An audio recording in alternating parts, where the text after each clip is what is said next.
निरञ्जनोऽहम्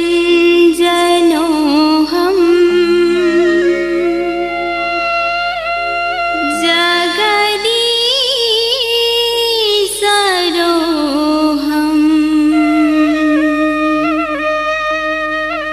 सुशक्तिसामर्थ्य जुटो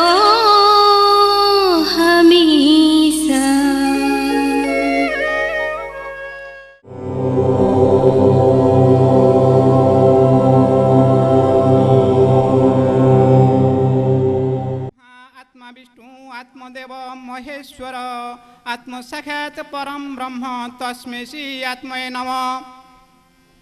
मु जोगी दिवाकर मुनि आज मुनि समाज पर मु किछि कहबाक जाउछि। आमर सद्गुरु 1935 मसीह जो मुनि समाज प्रतिष्ठा कले ताहा चारोटी स्तंभ उपर प्रतिष्ठित जोग स्वास्थ्य आत्मज्ञान और स्वतंत्र विचार। जोग श्रेष्ठ ताठर बड़ा किछि नाही कारण भागवत कही व्रत कल्पने जेते अर्थ जोगे नुहंती सामरथ गोविंद गोविंद गोविंद पदुगालुछि मकरंद। जोग हूँ श्रेष्ठ। आपण अतीत कथा चिंता करंतु।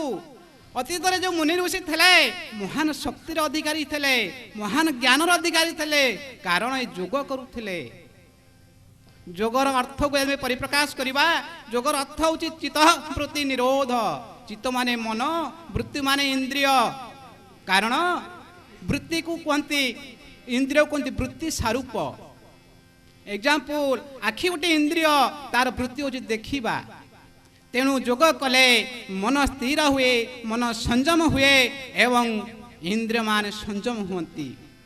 तेणु मनर गति अति प्रखर संयम करे अति कष्टदायक कारण यार गति सूर्य किरण ठारू अधिक। सूर्यर किरण पृथ्वी पृष्ठे पहुँचवा 8 मिनिट समय लगे किंतु मन ये अच्छी मन को गोटे सेकेंड रे मन जा पहुँच जाऊँगी दिल्ली बॉम्बे रे। तेणु ये मनर गति घोड़ार गति ठारू आहरी प्रखर। तेणु मन को साधन करने हेले मन को संयम करने हेले आर तीनोटी माध्यम। प्रथम हूँ कौन जोग द्वितीय हूँ सत्संग तृतीय हूँ स्वाध्याय। तेणु जोग कले मन निर्मल हुए और शरीर निरोग हुए। ये आपण मान भितर प्रश्न उठुची आजिर समाज रे अनेक संप्रदायर अनेक प्रकार जोग साधन चली टीवी माध्यम हो विभिन्न अन्य जंत्र माध्यम हो किंतु प्रकृत ये चिंता करिया दरकार। आप मान भितर गोटे प्रश्न उकी मारुची मुनि समाज जोग साधन करी कहीं आर विशेषत्व कौन। आमर सद्गुरु शिव कुमार जी आमको जो साधन दे अति सरल। प्रथम पॉइंट अच्छी अति सरल आ समस्त में प्रযোज्य। गोटे शिशु कर गोटे वृद्ध कर गोटे युवक कर गोटे रोगी कर समस्त में प्रযোज्य। कारण जदि शरीर को आम जोग कर शरीर पाई मन स्थिर पाई जदि शरीर कष्ट देकी साधन करा जाए मेरिट से डिमेरिट अच्छी। फॉर एग्जांपल मते गोटे आपन चापुड़ा पकईले मते काटिबा सहित आपन हाथ को काटिबो किंतु जदि मते आपन आउसी देले सेही परि मते काटिबो नाही कि आपन को हाथ को काटिबो नाही। त मुनि समाज रो सब जोग अति सरल समस्ते करि पारिबे।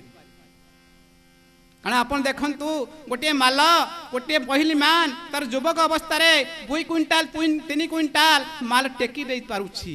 जेते बाध्यक अवस्था आसुची तार प्रत्येक जॉइंट रो जंत्रणा होउची। कारण कौन ना शरीर को अत्यधिक साधन करने द्वारा शरीर को अत्यधिक कष्ट साधन करने द्वारा कौन होउची ना प्रत्येक जॉइंट रे हार्मोन सुखी जाउची। हार्मोन सुखी गले ताले से जंत्रणा हुए। फॉर एग्जांपल गोटे आपनकर जेकोसी मेसिन रे बेरिंग लागी बेरिंग हिट न करया पई जाय थाए ग्रीस से ग्रीस होउची हार्मोन। ताले आमर जते जोटे लोक अत्यधिक व्यायाम करने द्वारा शरीर को कष्ट दे व्यायाम करने द्वारा तार कौन हुए ना वृद्ध अवस्था को आउसे हार्मोन झरे ना जंत्रणा हुए।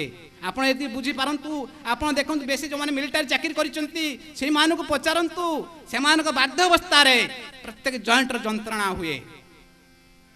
तेणु आमर सद्गुरु जो साधन देती ता हूँ अति सरल।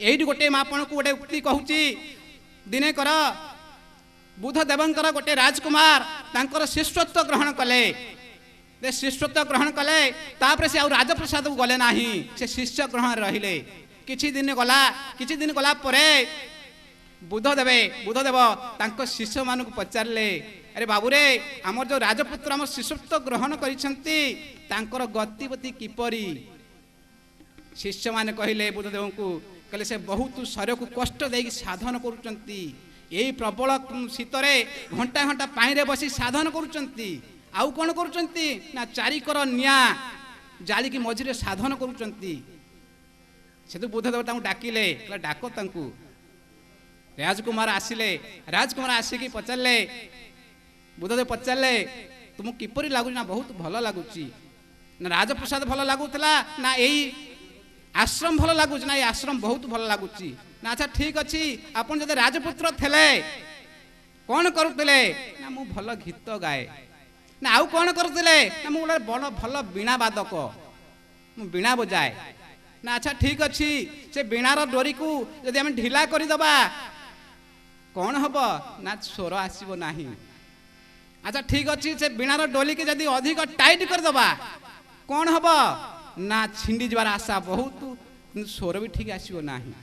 से परी जदि आम साधन जोग न करिबा शरीर रोगग्रस्त हब आउ जदि शरीर को अधिक कष्ट देकी जंत्रणा देकी साधन करिबा ताहले कौन मेरिट डिमेरिट हब। प्रथम पॉइंट हूँ कौन मुनि समाज साधन समस्त प्रযোज्य आउ गोटे साधन मुनि समाज सेकेंड पॉइंट हूँ कौन ना पूर्णांग साधन आपन जब संप्रदाय को जातु अन्य संप्रदाय को जातु आपण पेटर जंत्रणा होची से कहे यही साधन कर पेट भल हो आपणकर गंठीर जंत्रणा होची आपण को यही साधन कर गंठी वेदना दूर हो किंतु मुनि समाज साधन नखरु चुटी पर्यंत आपण से रोग भल हवा पर्यंत से रोग भल सहित अन्य रोग को प्रवेश करदेव नाही। कारण आपन देखंतु आपनकर चारोटी बखरा घर अच्छी गोटाई बखरा आपन कारर करचंती से बखराटी सफा करिवे किंतु आउ तीनोटी बखरा सफा करिवेनी किछि दिन परे से घर अलिया हो जीव। तेणु मुनि समाज होची संपूर्ण साधन कौन नखठारु चुटी पर्यंत से रोग भल करिया सहित आउ रोग प्रवेश करदेव नाही। तापर होची प्रणव जप श्रेष्ठ महामंत्र कारण गीतार भागवत कही कौन सकल मंत्र मध्य सार त्रिधाम ब्रह्म मुओंकार गोविंद गोविंद गोविंद पदुगालुछि मकरंद सकल मंत्र मध्य सार त्रिधाम ब्रह्म मुओंकार त्रिधाम कौन स्वर्ग मत्य पाताल सी हूँ सेठी सबुठ विराजमान हूँ किए ना ओम। कारण आप विचार करंतु आपन जेते मंत्र उच्चारण कर प्रथम ओम उच्चारण कर ओम महात्म ईश्वरवाचक प्रणव हूँ ईश्वरवाचक कहीं ना त्रिशक्तिर आधार त्रिबीजर आधार त्रिमात्रार आधार त्रिशक्ति कौन सत्व रज तम त्रिबीज कौन सत्व रज सम आउ त्रिशक्ति सत्य शिव सुंदर त्रिमात्रा होची औम औम त्रिशक्ति त्रिबीज को धरी औम त्रिशक्ति त्रिबीज त्रिमाता को धरी प्रणव जात शरीरटी तर प्रणवटी स्ना वेदरुए संभूत अपरमात्मा उठी जीव मटी प्रकृति देई शरीर सृजन आत्मदेवंकर वेदांत दर्शन कही। अपन चिंता करंतु यही ओम को समस्त उच्चारण करचंती आपण माने भीतर गोटे प्रश्न उकी मारुथवा को मुसलमान करूची कौन ख्रिस्टियान करूची मु कहि हाँ खाली हिंदू खाली ओम उच्चारण करूनी समस्त करूचंती। आपण देखंतु गोटे पिला जन्म होउची ते जन्म हैला से कृष्ण कहूनी से आला कहूनी से जीशु कहूनी कौन कहूची कुआ कुआ पूरा उच्चारण करूची। से परी ଆପଣ ଯେଉଁ ସମ୍ପ୍ରଦାୟର ଲୋକ ହଉନା କାହିଁକି ନିଘୋଡ଼ ନିଦରେ ଶୋଇଯାଇଛି ସେଇ ଛୋଟ ତାକୁ ଡାକିବେ ରାମ ହରି ସଲିମ ସେ ଉତ୍ତର ଦେବ କ'ଣ ଆଲ୍ଲାହ କହିବ ଭଗବାନ କହିବ ଯୀଶୁ କହିବ ନା ଶ୍ରେଷ୍ଠ ହେଉଛି ପ୍ରଣବ ଯଦି ପ୍ରଣବ ଜପ କରିବ ଆପଣ ଶରୀରରେ ନେବେ 90% ରୋଗ ଭଲ ହେଇଯିବ କାହିଁକି ନା ଏ ଶରୀରଟା କୋଟି କୋଟି ଜୀବକୋଷରେ ଗଢ଼ା କୋଟି କୋଟି ଜୀବକୋଷ ରକ୍ଷାକର୍ତ୍ତା ହେଉଛି ଅମ୍ଳଜାନ ଯଦି ଆପଣ ମାନେ ଅମ୍ଳଜାନ ପ୍ରଚୁର ପରିମାଣ ନେବେ ଶରୀର ନିରୋଗ ରହିବ ଆଉ ଜୀବକୋଷ ମାନେ ସକ୍ରିୟ ହେବେ ଏଇଠି ଆପଣ ମାନଙ୍କ ଭିତରେ ଆଉ ଗୋଟେ ପ୍ରଶ୍ନ ଉକି ମାରେ ତାହେଲେ ଯଦି ହଁ ଅମ୍ଳଜାନ ଦରକାର ତାହେଲେ ମୁଁ ନାକ ବାଟେ ନିଶ୍ୱାସ ନେବି ଓଁ ଉଚ୍ଚାରଣ କରିବି କାହିଁକି ଓଁ ଉଚ୍ଚାରଣ କରିବି କାହିଁକି ନା ତାର ବିଶେଷତ୍ୱ ଅଛି କ'ଣ ନା ଯଦି ଓଁ ଉଚ୍ଚାରଣ କଲେ ଶରୀର ଗୋଟେ ଭାଇବ୍ରେସନ ସୃଷ୍ଟି ହେବ ଯାହାଦ୍ୱାରା କି ସୁସ୍ଥ ଅବସ୍ଥାରେ ସୁପ୍ତ ଅବସ୍ଥାରେ ରହିଥିବା ଜୀବକୋଷ ସକ୍ରିୟ ହେବେ ଅମ୍ଳଜାନ ଗ୍ରହଣ କରିବା ପାଇଁ ଆପଣମାନଙ୍କୁ ଆଉ ଟିକେ ସରଳ କରିଦେଉଛି ଆପଣ ଗୋଟେ ଶିଶୁ ରାତିରେ ଶୋଇଯାଇଛି ନିଘୋଡ଼ ନିଦରେ ଶୋଇଯାଇଛି ଆପଣ ରାତିରେ ବାପ ମା ଗୋଟେ ଭଲ ବ୍ୟଞ୍ଜନ କରିଛନ୍ତି ପିଲାକୁ ଉଠେଇଲାନି ନିଦ ଅବସ୍ଥାରେ ତାକୁ ଖାଇବାକୁ ଦେଲେ ତାପରଦିନ ସକାଳକୁ ପିଲାକୁ ପଚାରେ ବାବୁରେ କାଲି ରାତିରେ ବ୍ୟଞ୍ଜନ କିପରି ଲାଗିଲା ସେ କହିବ ମୁଁ ଖାଇନି ମୁଁ ସ୍ୱାଦ ଜାଣିନି ତା ଅର୍ଥ ହେଉଛି କ'ଣ ଯଦି ଆମେ ପ୍ରଣବ ଉଚ୍ଚାରଣରେ ଆମେ ଯେଉଁ ଓଁ ଉଚ୍ଚାରଣ କରୁଛେ ଯାହାଦ୍ୱାରା କି ଭାଇବ୍ରେସନ ସୃଷ୍ଟି ହେଉଛି ଯାହା କହନ୍ତି ଆମ ନିଷ୍କ୍ରିୟ ଜୀବକୋଷ ସକ୍ରିୟ ହୋଇଯାଏ ଅମ୍ଳଜାନ ଗ୍ରହଣ କରିବା ପାଇଁ ତ ପ୍ରାଣଠୁ ଆଉ ଶ୍ରେଷ୍ଠ ବଡ଼ ଆଉ କିଛି ନାହିଁ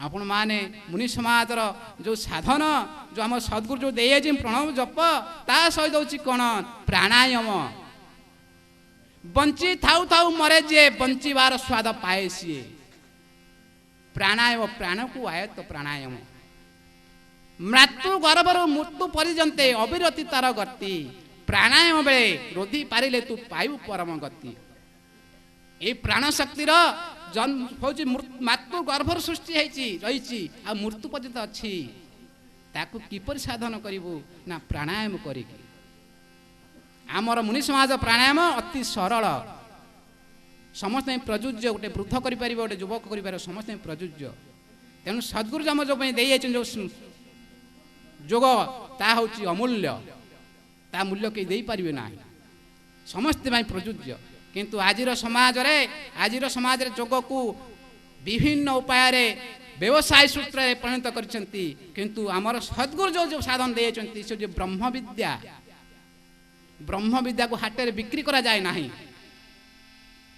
କାରଣ ବ୍ରହ୍ମ ସହିତ ଆମର ସାଧନ କରାଯାଉଛି ଯୋଗ ମାନେ ମିଶ୍ରଣ ଆତ୍ମା ସହିତ ମିଶିବା ସଦ୍ଗୁରୁ ଆମକୁ ଯେଉଁ ସାଧନ ଦେଇଛନ୍ତି ତାହା ହେଉଛି ଅମୂଲ୍ୟ ତାକୁ କେହି ଦାନ କେହି ଦେଇ ତାର ମୂଲ୍ୟ କେହି ଦେଇପାରିବେ ନାହିଁ ଆଉ ଗୋଟେ କଥା କହୁଛି ଯୋଗ ପରା ଯୋଗ ସ୍ୱାସ୍ଥ୍ୟ ବଡି ଇଜ ଟେମ୍ପଲ ଅଫ ଗଡ୍ ଏ ଶରୀର ହେଉଛି କ'ଣ ମନ୍ଦିର ଦେବତାଙ୍କର ମନ୍ଦିର ଯେ ଶରୀର ଆମେ କ'ଣ କରୁଛେ ଶରୀର ପ୍ରତି ଦୃଷ୍ଟି ଦଉନେ ଉତ୍ତମ ଶରୀର ଉତ୍ତମ ମସ୍ତିଷ୍କ ହେଲ୍ଥ ଇଜ ୱେଲ୍ଥ ସ୍ୱାସ୍ଥ୍ୟ ହିଁ ସମ୍ପଦ କିନ୍ତୁ ଆଜିର ଦେଖନ୍ତୁ ଆପଣ ଚିନ୍ତା କରନ୍ତୁ ବାହାର ଶୌଚ ଚାଲିଛି କିନ୍ତୁ ଅନ୍ତ ଶୌଚ ହେଉନାହିଁ ଭିତର ଶୌଚ ହେଉନାହିଁ ଆମେ ବାହାର ଶୌଚ କଲେ ଶରୀର ନିରୋଗ ରହିବ ନାହିଁ କିନ୍ତୁ ବାହାର ଶୌଚ ଯଦି ଅନ୍ତ ଶୌଚ ଅଧିକ କରିବ ଶରୀର ନିରୋଗ ରହିବ ଆପଣ ଥିବ ସୁସ୍ଥ ସବଳ ଶରୀର ମୋଟାକାୟ ଶରୀର ସୁସ୍ଥ ଶରୀର ନା ତା ସୁସ୍ଥ ଶରୀର କାହାକୁ କୁହାଯିବ ଯେଉଁ ଶରୀର ନିରୋଗ ଶରୀର ଯେଉଁ ଶରୀର ରୋଗ ନାହିଁ ସେ ହେଉଛି ନିରୋଗ ଶରୀର ତେଣୁ ସ୍ୱାସ୍ଥ୍ୟ ହିଁ ସମ୍ପଦ ତାପରେ ହେଉଛି ଆତ୍ମଜ୍ଞାନ ଦୁଇଟି ଶକ୍ତିର ସମଷ୍ଟି ଆତ୍ମା ଆଉ ଜ୍ଞାନ ପ୍ରଥମେ ଆତ୍ମା କ'ଣ ଜାଣିବା ଆତ୍ମା ଗୋଟେ ଶକ୍ତି କେମିତି ଜାଣିବା ଭାଗବତରେ କହିଛି ଏ ମାୟା ଜଗତ ମୋହିନୀ ଖେଳଣି ଯିବ ଆତ୍ମା ଘେନି ଏ ମାୟା ଜଗତ ମୋହିନୀ ଖେଳ ହିଁ ଜୀବ ଆତ୍ମା ଘେନି। ତାହେଲେ ଏଇ ଜୀବ ଯେଉଁ ଖେଳ ଚଳପ୍ରଚାର କରୁଛି ସେ ହେଉଛି କାହା ପାଇଁ? ଆତ୍ମଶକ୍ତି ପାଇଁ। ମୁଁ ଆଜି ଆପଣଙ୍କ ପାଖରେ କିଛି ବକ୍ତବ୍ୟ ଦେଉଛି ତାହା ହେଉଛି ଏଇ ଆତ୍ମଶକ୍ତି ପାଇଁ। ଆତ୍ମା ହିଁ ଶ୍ରେଷ୍ଠ। ଯେ ଆତ୍ମାକୁ ଜାଣିନି ସେ ଅଜ୍ଞାନୀ। ତାକୁ ଭାଗବତ ପ୍ରମାଣ କରିଛି। ଯେବେ ମନୁଷ୍ୟ ଦେହ ପାହି ଆତ୍ମାର ଗତି ନା ଜଣା, ଆତ୍ମାର ଗତି ନ ଜାଣଇ ସେହି ନ ମୂଢ଼ ମତି ତାହାକୁ ବୋଲେ ଆତ୍ମଘାତୀ। ଯେ ମନୁଷ୍ୟ ଜନ୍ମ ପାଇଁକି ଆତ୍ମା ବିଷୟରେ ତାର ଜ୍ଞାନ ନାହିଁ, ଆତ୍ମାକୁ ସେ ଜାଣେ ନାହିଁ, ଆତ୍ମାକୁ ସେ ନିଚ ଛୋଟ ମନେ କରେ, ସିଏ ହେଉଛି ହୀନ ମୂଢ଼ମତି। ଆତ୍ମା ହିଁ ଶ୍ରେଷ୍ଠ। ଆଉ ସେ ଗୋଟାଏ ଶକ୍ତି ହେଉଛି ଆତ୍ମଶକ୍ତି। ନାମ ଅନେକ। ଯେପରି ମୁଁ ଏକ, ମତେ କିଏ ବାପା ଡାକୁଛି, କିଏ ମତେ ଭାଇ ଡାକୁଛି, କିଏ ଡାକୁଛି ମତେ ନନା ଡାକୁଛି, କିଏ ମତେ ଦିବାକର ଡାକୁଛି, କିଏ ସାର୍ ଡାକୁଛି। ମୁଁ କଣ ଅନେକ? ଶକ୍ତି ଏକ, ସେ ହେଉଛି ଆତ୍ମଶକ୍ତି। ତାକୁ ଭାଗବତରେ କହିଛି ସକଳ ଭୂତେ ଆତ୍ମା ଏକ ଅଜ୍ଞାନୀ ଜନ ଅନେକ। ସକଳ ଭୂତେ ସକଳ ସ୍ୱରେ ଗୋଟିଏ ଶକ୍ତି ଅଛି, ଆତ୍ମଶକ୍ତି। ସକଳ ଭୂତରେ ଗୋଟିଏ ଶକ୍ତି ହେଉଛି ଆତ୍ମଶକ୍ତି, କିନ୍ତୁ ଅଜ୍ଞାନୀ କହୁଛନ୍ତି ଅନେକ। ଏଇଠି ଆପଣ ମାନଙ୍କୁ ଗୋଟିଏ ପ୍ରଶ୍ନ ମନ ଭିତରେ ଉକି ମାରୁଥିବ, ସକଳ ଠାରେ ଯଦି ଗୋଟାଏ ଶକ୍ତି ଅଛି ତାହେଲେ ସମସ୍ତେ ଗୋଟାଏ ପ୍ରକାର ହେଲେନି କାହିଁକି? ସମସ୍ତେ ଧନୀ ହେଲେନି କାହିଁକି? ସମସ୍ତେ ନିରୋଗୀ ହେଲେନି କାହିଁକି? ସମସ୍ତେ ବିଦ୍ୱାନୀ ହେଲେନି କାହିଁକି? କର୍ମଫଳ। କର୍ମଫଳ। କର୍ମ ଯେପରି ଫଳ ସେପରି। ମଣିଷ ଜନ୍ମ ନିଏ କର୍ମଫଳ ଭୋଗିବା ପାଇଁ, ଆଉ କିଛି କର୍ମ କରି ଭବିଷ୍ୟତ ଜନ୍ମ ପାଇଁ। ତେଣୁ ସେଇପରି ହେଉଛି କର୍ମ ହେଉଛି ମଣିଷର ବଡ଼ କଥା। ହେଉଛି କର୍ମ। ଭାଗବତ ସେଇଆ କହିଛି, କର୍ମଟି ଦୁଃଖ ସୁଖ ଦାତା ବିଶ୍ୱ ସଂସାରେ ବଳବନ୍ତା। ମୁଁ କର୍ମ କରିଛି, ମୁଁ ଏଇ ରୂପ ଧାରଣ କରିଛି। ମୁଁ ପୂର୍ବ ଜନ୍ମରେ ଏଇ କର୍ମ କରିଥିଲି, ଏଇ ରୂପ ଧାରଣ କରିଛି। ଯଦି ଏଇ ଜନ୍ମରେ ଆହୁରି ଭଲ କର୍ମ କରିବି, ଆହୁରି ବିଦ୍ୱାନ ହେଇ ଜନ୍ମ ହେବି, ଆହୁରି ଜ୍ଞାନୀ ହେଇ ଜନ୍ମ ହେବି, ଆହୁରି ଧନୀ କୂଳରେ ଜନ୍ମ ହେବି। ଆପଣ ଏଠି ବିଶ୍ୱାସ କରିବେ ନାହିଁ। କେମିତି କର୍ମ? କେମିତି ଦେଖନ୍ତୁ, ଗୋଟିଏ ଦୁଇଟି ପଦାର୍ଥ ଥୁଆ ହେଇଛି, ଗୋଟିଏ ସୁଗନ୍ଧ ପଦାର୍ଥ, ଗୋଟେ ହେଉଛି ଦୁର୍ଗନ୍ଧ ପଦାର୍ଥ। ବାୟୁ ଆସିଲା, ସୁଗନ୍ଧ ବାଟରେ ପ୍ରବେଶ କଲା, ସୁଗନ୍ଧ ବାହାରିଲା। ବାୟୁ ସେଇ ବାୟୁ ଦୁର୍ଗନ୍ଧ ଭିତରେ ପଶିଲା, ଦୁର୍ଗନ୍ଧ ହେଲା। ତାହେଲେ ବାୟୁ କଣ ଦୋଷ? ବାୟୁ ଗୋଟାଏ, ଆତ୍ମା ଏକ। କର୍ମ, ଏ ଦୁର୍ଗନ୍ଧ ବସ୍ତୁର କର୍ମ ହେଉଛି ଦୁର୍ଗନ୍ଧ ସୃଷ୍ଟି କରିବା, ଏ ସୁଗନ୍ଧ ବସ୍ତୁର କର୍ମ ହେଉଛି ସୁଗନ୍ଧ ସୃଷ୍ଟି କରିବା। କିନ୍ତୁ ଆତ୍ମା ଏକ। ଆମର କର୍ମ ନେଇକି ଆମେ ଏହିପରି ଜନ୍ମ ନେଇଛେ। ତେଣୁ ମୁଁ ଆଉ ଟିକେ କଥା ମୁଁ କହୁଛି, ଏଇଠି ଆଉ ଟିକେ ସୂଚେଇ ଦଉଛି। ନାଇଁ ନାଇଁ, ପିଣ୍ଡ ମଧ୍ୟରେ ଜୀବ ବ୍ରହ୍ମ ଆତ୍ମାକୁ ଜାଣିଲେ ସତ୍ସଙ୍ଗ ହୁଏ ସୁଜ୍ଞ ଜାଣିଥାଅ ଭଲେ। ପିଣ୍ଡ ମଧ୍ୟରେ ଜୀବ ବ୍ରହ୍ମ ଆତ୍ମାକୁ ଜାଣିଲେ ସତ୍ସଙ୍ଗ ହୁଏ ସୁଜ୍ଞ ଜାଣିଥାଅ ଭଲେ। ଏକଥା ନ ଜାଣି ଯିଏ ଗୁରୁ ଶିଷ୍ୟ କରେ, ଗୁରୁ ଶିଷ୍ୟ ବସନ୍ତି ଯେ ପଥର ନା ବରେ। ଆରେ ଯୋଉ ସତ୍ସଙ୍ଗରେ ଆତ୍ମରେ ଜ୍ଞାନ ନାହିଁ, ଆତ୍ମଜ୍ଞାନ ଚର୍ଚ୍ଚା ନ ହୁଏ, ସେ ସତ୍ସଙ୍ଗ କେବେ ସୁଫଳ ହୁଏ ନା। ଆଉ ଯୋଉ ଗୁରୁ ଯେତେ ଜ୍ଞାନୀ ହଉନା କାହିଁକି, ଯେତେ ବିଦ୍ୱାନ ହଉନା କାହିଁକି, ତାର ଯେ ଆତ୍ମଜ୍ଞାନ ନାହିଁ, ନିରର୍ଥକ। ସେଇଠି କହିଛନ୍ତି ଅଚ୍ୟୁତା ବର୍ଷ କହିଛନ୍ତି, ଏକଥା ନ ଜାଣି ଯିଏ ଗୁରୁ ଶିଷ୍ୟ କରେ, ଗୁରୁ ଶିଷ୍ୟ ବସନ୍ତି ଯେ ପଥର ନା ବରେ। ତାହେଲେ ଯୋଉ ଗୁରୁ ଆତ୍ମଜ୍ଞାନ ଜାଣିନି, ଆତ୍ମରେ ଜ୍ଞାନ ନାହିଁ, ସେ ଯଦି କୌଣସି ଲୋକକୁ ଶିଷ୍ୟତ୍ୱ ଗ୍ରହଣ କରେ, ତାଙ୍କର ଭବିଷ୍ୟତ ବିପଦଗାମୀ। ଯେମିତି ପଥରରେ ନାବ ତିଆରି ହେଲେ ସେ ଭାସିବ, ସିଏ ବୁଡ଼ିବ, ତାପରେ ଯିଏ ବସିଥିବେ ସିଏ ବୁଡ଼ିବ। ତେଣୁ ଶ୍ରେଷ୍ଠ ହେଉଛି କ'ଣ ନା ଆତ୍ମଜ୍ଞାନ। ଆତ୍ମଠାରୁ ଆଉ ଶ୍ରେଷ୍ଠ ଆଉ କିଛି ନାହିଁ। ତେଣୁ ଏ ସବୁ କ୍ଷେତ୍ରରେ ଆମକୁ ଠିକ ବାଟରେ ଆଣିବା ପାଇଁ गोटे माध्यम दरकार हो गुरु से हूँ गुरु बिना कौड़े हाट नहीं बिना गुरु रे नाट नहीं तेणु गुरु हूँ श्रेष्ठ ये आपण माने गुरु को आम ठीक गुरु को ग्रहण करा उचित भागवत कही कौन गुरु ना करी नाउदाव काहू पाइबू तत्व भाव बिना गुरु रे तो किछि ज्ञान आहरण करि पारू नाही ताले एठी गुरु प्रचार एठी गुरु र आवश्यक निहाती नित्यांत आवश्यक ताले को गुरु करिवो गुरु तीन प्रकार प्रथम होची उपाध्याय से होची अति निकृष्ट गुरु कौन ना से किछि शिक्षा दे कि ता सहित अर्थ उपार्जन करे से होची सबटा निकृष्ट गुरु द्वितीय गुरु होची ताठु आउटी अधिक जो गुरु वेद तत्व गीता भागवत को ज्ञान आहरण करिकी अन्य ठारे प्रकाशित करे अन्य को जणाए से होची आचार्य से होची ताठु टिके उच्च गुरु आ श्रेष्ठ गुरु होची सद्गुरु होची के से भागवत कही कौन ना उत्तम गुरु पासे कारी गुरु वाचन सिरे धारी ताले उत्तम गुरु कौन ताले उत्तम गुरु किए श्रेष्ठ गुरु किए जे गुरु जाने वेद तत्व निर्गुण आत्मा ज्ञाने रत गोविंद गोविंद गोविंद पदुगाड़ुची मकरंद उत्तम गुरु सद्गुरु श्रेष्ठ गुरु